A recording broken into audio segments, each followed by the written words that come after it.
Yes, that's a thumbs up. Yay, sound! Hey, you can hear me. I don't know what happened just then. I didn't have any Bluetooth devices connected. That was really strange. It may have been the fact that the phone was being used for...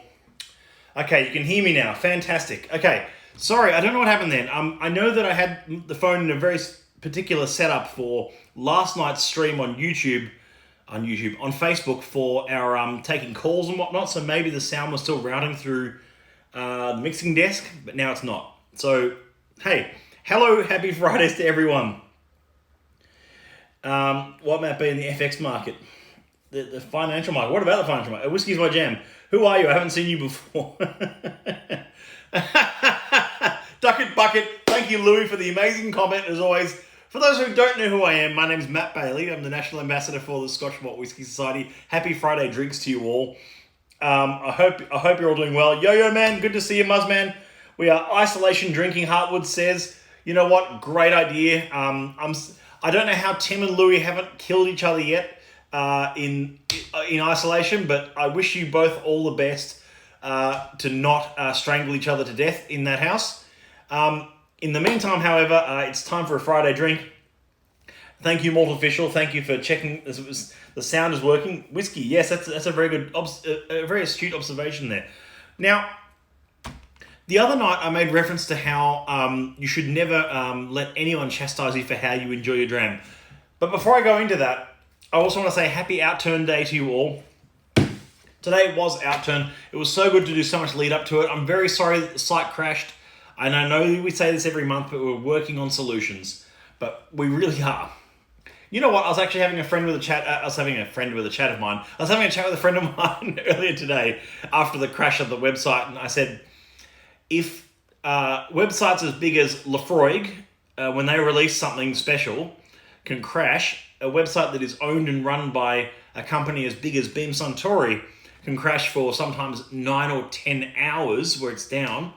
I think a crash of 2 or 3 minutes that we've got it down to at the moment is pretty good, but it still needs more work. We can always be better. Still a success, 15 minutes late and I got what I wanted. Excellent, our hands. You know what? That's the whole point. Yes, some of the super sort of popular bottlings are going to disappear first, but they are all panel approved bottlings. There's not one that's objectively better than any other. They've all passed a tasting panel to be released, so you can rely on them. The solution is always whiskey. Still a success. Awesome to hear. Yes, happy 404 day. All good. I'm glad it all sort of solution whiskey. Yeah, they have a lot of whiskey to drink. Yeah, I bet they do. Here we go. Here we go. Friend with a chat of mine. You're cut off. Yeah, friend with a chat of mine. I can't believe I actually said that. Emperor Lee. Yes, that's enough, sir. Out you go. Remove him from the venue. The venue is my own house because it is isolation times. I'm still streaming every night, as I always do, though. And I'm having an old-fashioned, and I don't have any garnish. I don't have any orange or any lemon or any limes in the house at the moment, so it's an old-fashioned without a garnish, and probably the ice cubes are too big. So it's a bit of a bastardization of an old cocktail, but cheers. That works very well. The whiskey I've used for it is a bourbon, for good reason. B5.3, not in this Outturn. This came out more than a year ago, this one. Seductive Sweetness was a 14-year-old single cask bourbon from a distillery that does not typically do bourbon, which is very exciting. And that one was one of my personal purchases when it came out. It sat around on the website for a few days. It wasn't one that I got before the members did. It was certainly stuck around for a bit, so I've and there's only a little bit left in that, especially after now that I've thrown a heap into that glass for my own cocktail on a Friday. I like to start Fridays with a cocktail. Why not? And yes, that's start. I know I mixed up my words already, but I haven't even had anything to drink yet. I'm just in the zone at the moment. Let me grab some of these comments coming through here. Picked up a couple today. Malt Official, good to hear. Bit of a moth. Plenty to go around. There's always plenty to go around. That's true. Happy Outturn Day, Vintec Club says. Oh, thank you, Vintec Club. We're raising our glass of wine for all you dram lovers, especially for you, Maddie. Thank you. I assume that's you, Thibaut, or Alexander, or whoever's behind the Vintec Club moniker tonight. Really appreciate it, guys. Big shout out to Vintec. We do a few events with Vintec each year. We obviously are probably going to postpone our events with Vintec later, which were supposed to be May or June, and obviously they're probably going to get pushed all the way back. That's okay. Whiskey's My Jam says, bagged my wanted bottling too. Awesome. Can't ask for more than that. Battled through. Yes. Good. Garnish with more whiskey. Yeah. A real old-fashioned. That's right. A bourbon old-fashioned. I'm not a big cocktail drinker. That's true. I'm not. When I do have a cocktail, it's usually at a bar. I don't make them much at home. I've got some friends who make them at home regularly who like making cocktails. I like making cocktails when I have friends come around, but I don't regularly make them just for myself because I find them really... there's an attention to detail in the presentation, everything that I love at a good bar. Of course, whilst bars are not operating at the moment, it's nice to have one at home if you can. But you know what? It's just, I'm not a big cocktail drinker, but I enjoy a well-constructed cocktail that's not all just sweet or all just peat. Just like in whiskey, it has to have a balance to it. It has to have a balance of, that's the funny thing. I often find whiskey drinkers, not society members per se, but sort of just like beginners to the category, you often find are really looking for that, peat and sweet, as I've said before, the Metallica of whiskies. But they wouldn't look for the same thing in a cocktail. Like you often look for nuance and a construction where the sum is greater than the parts. So why wouldn't you look for that in a good whiskey? Or it works both ways, really. It works both ways. Are you still a Sufjan fan? Oh, Montronica. Good, well spotted. I was a big fan of Come On Feel the Illinois. I thought that was a great album. I've got lots of LPs in the office here that I listen to while I work, and sometimes that rotates around in the office here. That was outward facing tonight, so I kept it there. It was Ian Dury before that, Stevie Wonder before that. I was and Charlotte Gainsbourg before that. I was a big Sufjan fan. I'm not so much anymore. I sort of lost track of his career and his music.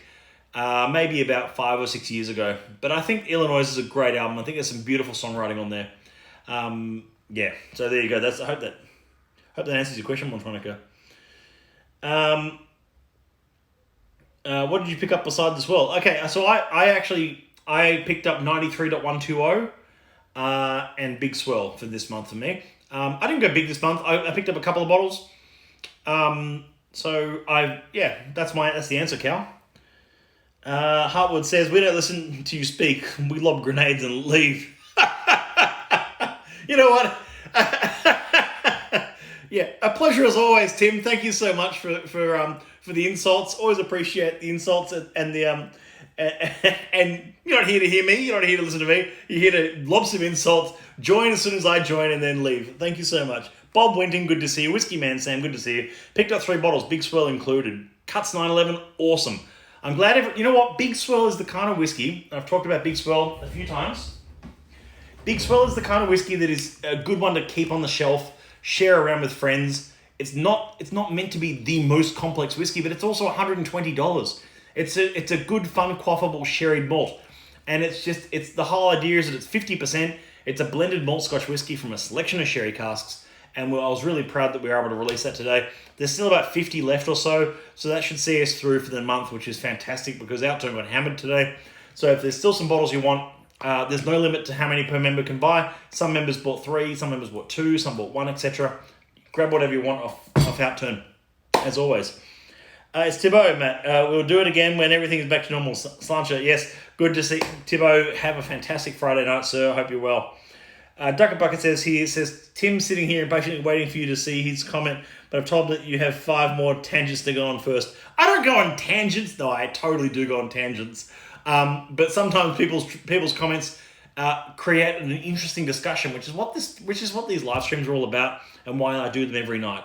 I always try and stick to at least one topic, which in tonight's topic was, the melted ice in my cocktail now. My very, very poorly constructed old-fashioned. I did use sugar and I did use bitters and the whiskey part, but I forgot the garnish part. So, still very tasty. It's got that lovely spice, that lovely, sort of wooden oaky spice that a nice old-fashioned has. It always baffles me how many bars, especially, I'm not going to name any, of course, but because they're all closed at the moment, and it wouldn't be fair to do so. But I still remember, even last year, some of the great whiskey bars around the country who are whiskey bars, and you go in and ask for an old-fashioned, and they're sort of like, oh, we don't really make those. We don't really know. I've actually had that experience. I think if you pitch yourself as a whiskey bar, and some of the basic cocktails aren't even in question, then it's like I don't know what that is. I don't know what to take for that. I'd love to hear your thoughts. It's not that wasn't a slam against any bar. It's just sort of like it's sort of like I don't know. It's like going to a sandwich place and asking for a club sandwich and them saying, "Oh, we don't make those." I don't know. I think there should be some benchmarks of basics, and if yes, they've got all the fancy stuff on the menu as well, but some of the benchmarks are always good to keep. Yeah, that was a bit of a tangent for you. There you go, Ducket Bucket. It's a bruiser. Yeah, me too. Cuts 11. Giving the balance right is hard though. Yeah, the balance right, like picking whatever bottles you want off Outturn is hard, and picking ones that are fun. Maybe you buy one that you want to open as soon as it arrives. You buy another one that's something for a little bit later. Maybe something a bit rare for further down the track as well. We had a 40-year-old whiskey in today's Outturn. It hasn't sold out, predictably, because it is $599. But it's it's a 40-year-old sherry grain. We're getting some lovely sherried grain whiskies through at the moment, which that's the first of a few actually, first of 3 or 4 I think, which are just so fantastic. Now I've not tasted that one, but I have tasted one of the ones coming up, and it's unbelievably good. Evening Gaucho, big swell, big tick. There we go. All good whiskey bars in Hobart have a good old fashioned. All good whiskey bars in Hobart have a good fashioned. Yeah, I'll take your word for it. Pardon me, I'll take your word for it. Jamie Poos says, I got the 112 Malt of the Month and Big Swell. You're lucky you got that 112. That sold out in record time. Can't touch till May 1st, though, on a 30-day detox. Oh, God. Good for you, mate. Good for you. I'm in an office surrounded by whiskey in isolation, so detoxes at the moment are a little bit tricky. Monarch Perth, it's been a while. Hope you're well. Muscat Music says, yes, whiskey bars should be able to provide cocktails even if it's just with house booze. I completely agree. Every bar pretty much has a cocktail on the menu. Every good bar has at least a few cocktails on the menu. But I'm talking about the basics. There's some bars that you visit that have all sorts of elaborate contraptions written by a superstar bartender, and sometimes those cocktails are amazing. I absolutely agree. But sometimes what you feel like is one of the classics, and one of those classics might be something like an old-fashioned, a whiskey sour, a Tom Collins, whatever it is, and you sort of go, oh, it's like, yeah, or whatever, like, or even a basic aperitif like a Negroni, and you still see this stuffed up sometimes, and it's like, well, I don't know if it's a staffing thing or if it's a training thing or if it's we don't make the basics, we only just work on the top of the curated designs. I still think basics should be on the menu, just as I fully believe, as someone who works in single cask strength whiskey, that I love it when I find interesting single casks on a bar somewhere, one of our partner bars that has an old bottling of something. It's like, that's amazing. But at the same time, I fully appreciate that bar has a ready stack of Glenfiddich 12 on Woodford Reserve on the go. That's how spirits exist for a reason, just like house cocktails do for a reason. The basics. Iron Brew and Glenfiddich. Cowie. Camaret White Cowie. And you're on your work account, Anthony. Hope you're well. There's a flaw in that bar. An old-fashioned is a basic cocktail every bar should be able to have and handle it. I agree, Buzzman.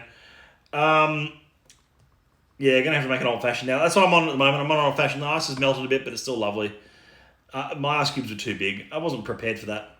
I was happy. Picked up the G4 910 today after a few errors. Yeah, Lee, I'm glad you jumped on that. About there's still a couple left of that bottling, but if you I know you like your grains, Lee, and for good reason, because they're fantastic whiskies and they're super complex old whiskies. And I saw you picking out that G8.6 earlier tonight, so well done on that. That was a Caribbean Banana Fritters was an absolute ripper whiskey.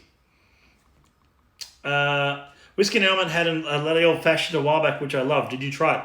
I don't know if I had the latte old fashioned, but that would go fantastic in an old fashioned. Actually, latte would give it a nice sort of Isla kick to it without it being too peated. I'm not a huge fan of like heavily peated whiskey in an old fashioned. It muddles everything up a bit, but I think unpeated brick latte, like a latte classic or something, would go really well. Of course you have Monarch Perth. Good to see you back as Monarch Perth. There you go. Whisker Selk, good to see you. Thrain DK, Jason JZX, everyone joining in again. This is great. Always good to have a crowd and talking about some whiskey. We've been talking about whiskey cocktails, but I've been taking your questions. I'm not going into too much depth about whiskey cocktails, but I was sort of getting on a bit of a Monday rant on a Friday night. But I was just sort of saying that I like to start. No, that's not just straight whiskey. That is it's an old fashioned with lots of ice melted into it. But I wanted to have a chat about what whiskey cocktails you enjoy. Do you enjoy a sour? Do you enjoy old fashions? Do you enjoy different types of whiskey cocktails? There's hundreds out there, of course. And I was using a Society bourbon from B5.3 from a couple of years ago. That one came out. More than a year ago, I'm going to say, maybe 18 months ago that came out. But the reason I'm using that is because there was a very popular thread on the Society Facebook group, which is just SMWS Australia. Scotch Malt Whisky Society Australia is the group. It was a very popular thread of people talking about. Andrew posted a question asking, would Society members like some more bourbons and ryes through?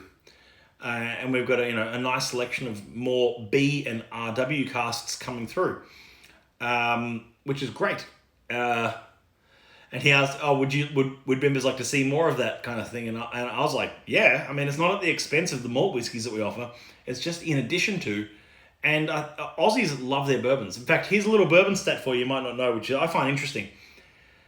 Australia is the biggest export market for bourbon outside, and that's it. There you go. That's the end of the stat. As in, like, most bourbon is consumed in the United States, but I think I talked about this the other night. I did. But we are the biggest export market for bourbon, which is why Jim Beam and Jack Daniels and Maker's Mark and all those brands are so big here because it's quite a big market for bourbon in Australia. Admittedly, it is mostly lower, cheaper bourbon, young cheap bourbon that is not cask strength. Obviously, it's even as low as 37% in some cases, but it's a big market for that product. However, what we're going to be releasing is with the ethos of the Society, which is single cask strength bourbons and ryes.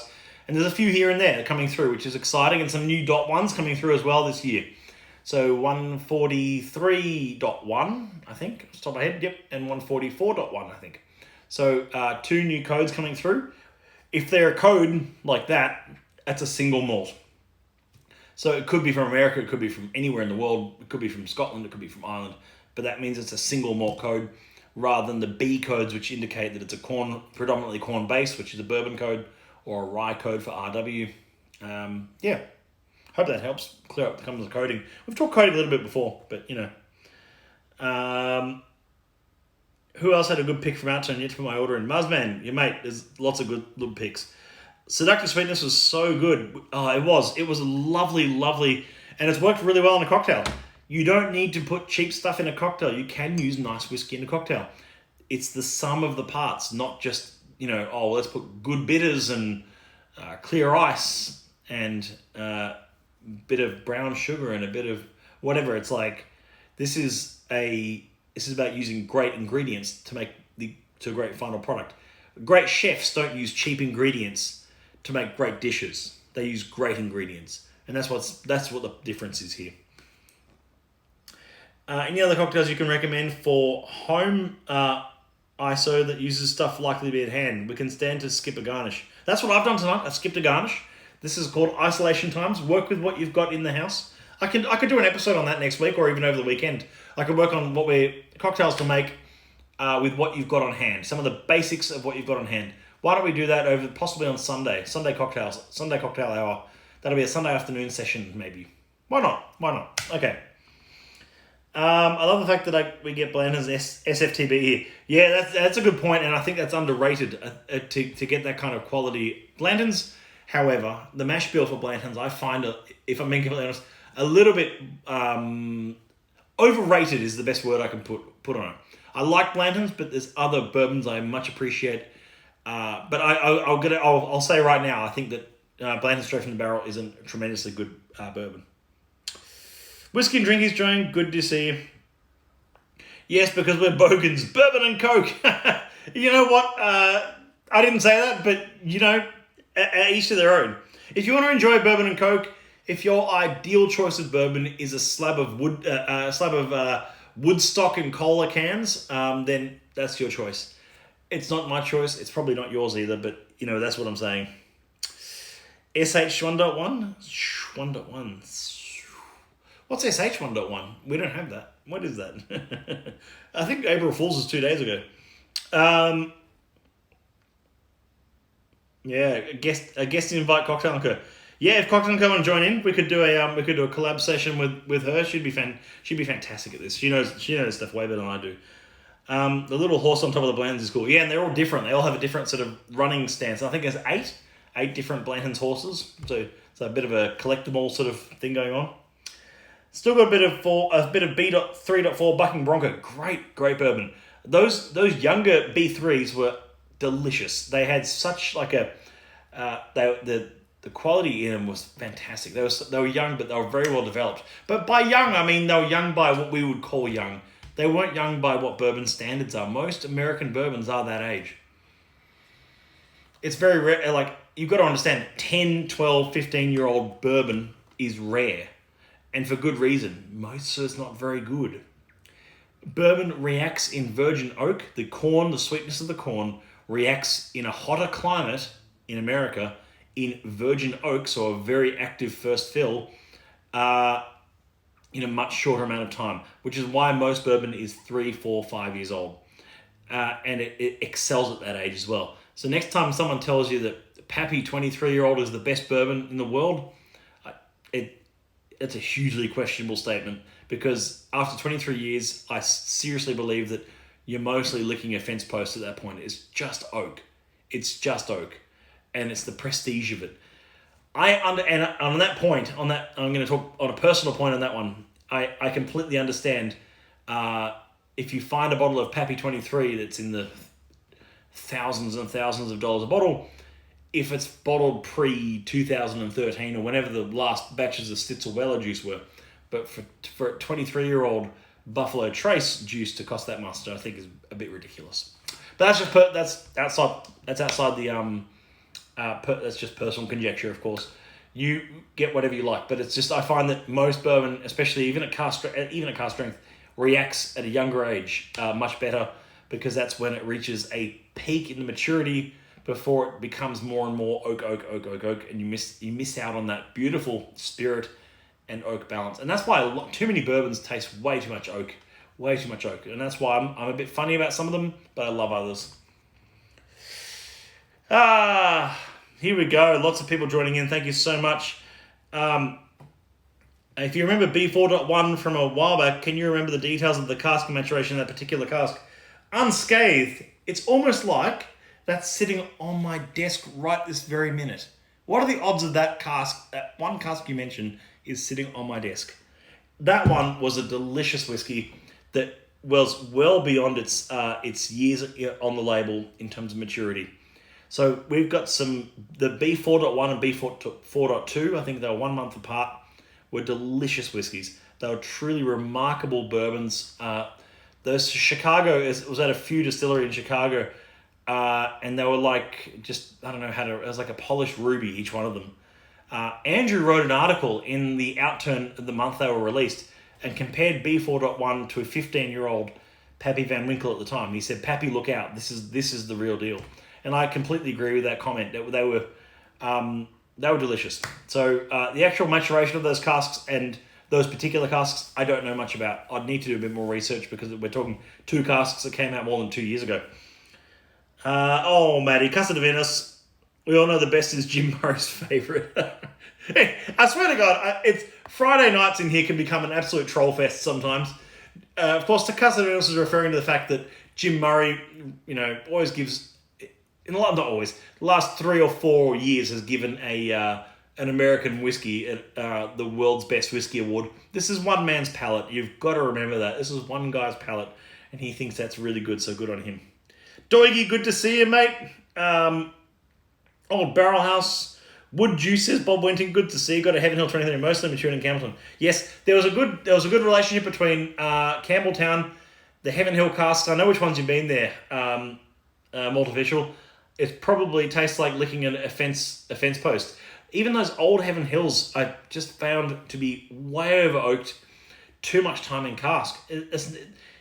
What's this mythical 23-year thing going on? It's a measuring contest rather than actual quality. A real shame.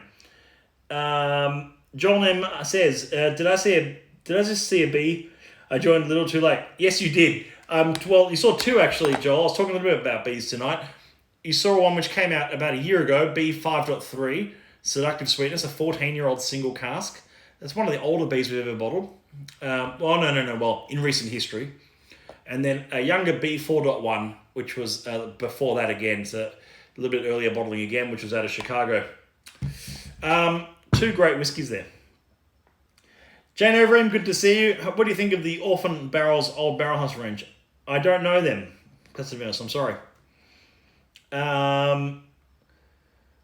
Yeah, I don't know. Oh, you mean so the orphan stuff? The Diageo released those orphan barrels. Is that the one you mean? The Diageo ones in the sort of rectangular bottles? I think mostly marketing stunts, and I've tasted 3 of them. I tasted 2 of them in one occasion and one at a later date. Look, I'm not going to pass judgment. I just think it was playing on. It was an attempt to use age statement again to play on the aspect of it being old spirit when it didn't. It didn't need to be that old. It was unnecessarily aged, I think, in some ways. And the story, I think, was I think that's look. If we're talking marketing stories, if we're talking whiskey stories in marketing, I think some of them are being played to death. We can honestly lay them to rest forever, and that includes these barrels were forgotten up the back of a dusty warehouse. No. If you see that in a PR release these days, it's time to call that out. There's no casks, barrels, whatever. There's no casks, forgotten up the back of a warehouse anymore. Everything is barcoded, logged, scanned. There's computers that keep track of where each cask is in the maturation process. There isn't some sort of rack of, oh, look, there's 50 casks here we forgot about in 1982. No. That doesn't happen. Yes, there's sometimes, very, very rarely, there's instances of what I like to call zombie broker casks, where a cask is passed from ownership to ownership to ownership to ownership, and 4 or 5, 6 different parties ends up owning a cask or a series of casks. And the price goes up between them each time, each seller selling it on. And suddenly you'll see it released as some private bottling of something that wasn't very good to begin with, but with an exorbitant price tag because the final buyer paid way too much for it. That does still happen, unfortunately, and that's a very sad example. There is an example of a Hong Kong release of a whiskey that did exactly that, and there were some Australian whiskies that got siphoned through to Hong Kong and end up changing hands 4 or 5 times before they end up becoming $10,000 a bottle with a crystal decanter, whichever way you can package it to sell it, which I thought was just very, it's disappointing, but it does happen. However, distilleries claiming that they've come across forgotten casks in the back of a warehouse and we're finally releasing them, and it's like, ooh, they were 20 years, no one knew about them. Nonsense. There you go. Sorry, that was my soapbox moment. What do I have to get you? Send me some of that, Matt. You mean the B4.1 or the B5.3? Joel, I'll look after you either way. Don't worry.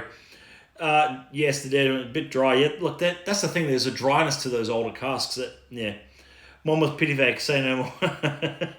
Snow Phoenix and Fire Tornado, yeah.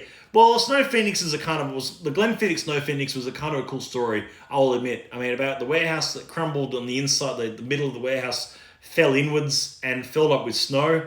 So the casks on the bottom racks of that warehouse were sort of drenched in snow, so they became the Snow Phoenix casks. It's a cool story. But it's not sort of like we found these casks and forgot about them, forgotten casks. You can taste the marketing money. Ooh, yeah. The only reason I'm able to see through this stuff, I think, really well, is because I'm good at that. I'm good at marketing. I hear these lines of like, and there's another friend of mine in the whiskey industry, and we'd play PR bingo, where we'd both be sent a PR release at the same time. We'd call each other up and go, all right, let's play PR bingo. Let's read through it. Which tropes and fake stories are in this one? And I find all that kind of stuff really sort of like I say, tired and played out. It's time to do. It really is time for the whiskey industry to do better at those sort of things.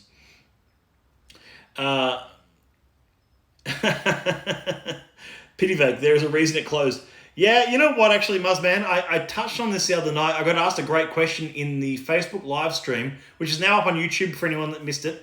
I touched on that on the Facebook live stream, which I was talking about how There's a question from Gerald, a member who asked, why doesn't a distillery like Brayville, he mentioned, have the same status as a distillery like Port Ellen? It's an interesting question when you think about it. Like, my first response to that question is like, gee, that's a weird comparison. I've never heard anyone compare Brayville to Port Ellen. But take it back a step. Why do people fantasize over Port Ellen? I've had some nice Port Ellens. I've had some shocking Port Ellens. I've had some great Brewer. I've had some okay Brewer. I've had some great Colburn. Some very, very average Colburn. That's what I mean. Like this, but it's the same with there's a reason why some of these distilleries closed. Yes, a lot of the reason was the great whiskey downturn, 1982, 1983, of distilleries closing left, right, and centre. It wasn't popular. Whiskey wasn't cool. There was way too much grain on the market. Blended whiskey was taking a hit. Everything started falling apart there. And there was also the same thing happened in 1900, 1901. So look, the point I'm trying to make here is some of these distilleries that closed, that people sometimes, I guess, fantasize over and put on a pedestal, weren't actually that good. The output wasn't that good to begin with. And we're sort of saying, oh, imagine if Conville was still alive today, or if Colburn was still alive today, or Banff was still producing spirit. Well, actually, I'd prefer, of all the distilleries I mentioned, if any of them were still going today, it would be Banff, because I've had some fantastic Banffs. But even just like, that's what I mean. I think it's a little bit, again, rose-tinted glasses, and we are presented with such a wide array of working distilleries that are producing great spirit that we then get to bottle as single cask expressions that we will often glaze over because, well, that's not a closed distillery. There's this fantasization of closed distilleries. And I remember actually about 2 years ago, there was an announcement that Tobermory would be closing for a year.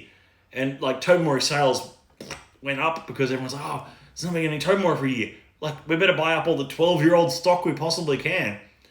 They would be managing their inventory to manage that global expectations in 12 years' time would be managed for that. And if they're not, then it might be like a little bit of a dip, but only for a few months. Anyway.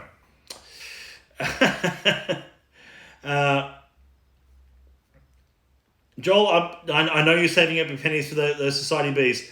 Celebrity bourbons, thoughts? They're all kind of average. I tasted the Metallica one, Blackened, I think it was called.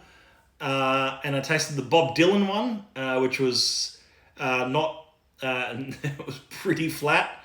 But he's also pretty flat. No, I know there's some Dylan fans, so I won't say that. But he does sing a bit flat.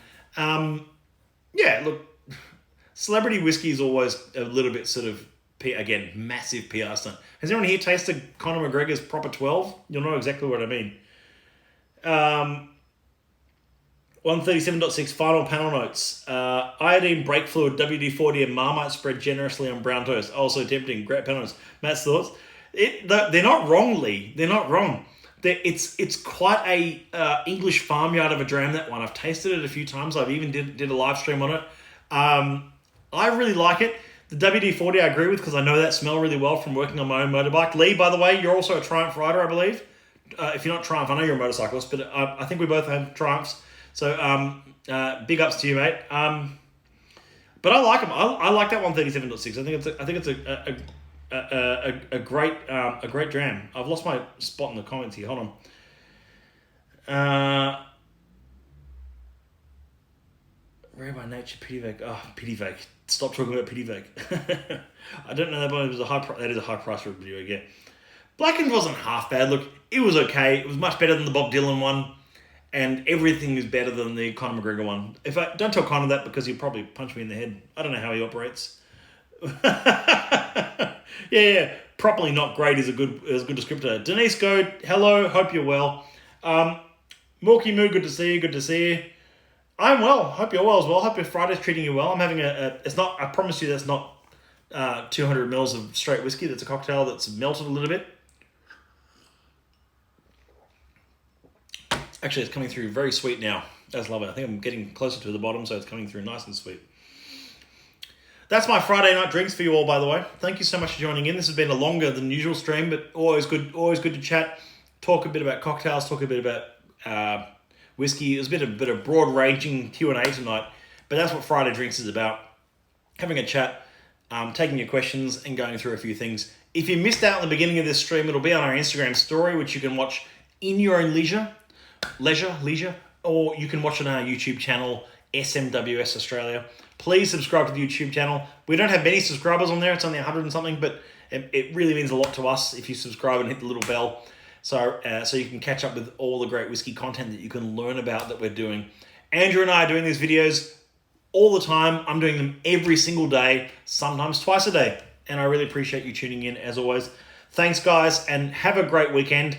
I'll see you tomorrow at some point. I always say I'm going to do an afternoon stream on the Saturdays. See how I go. So I'll catch you then.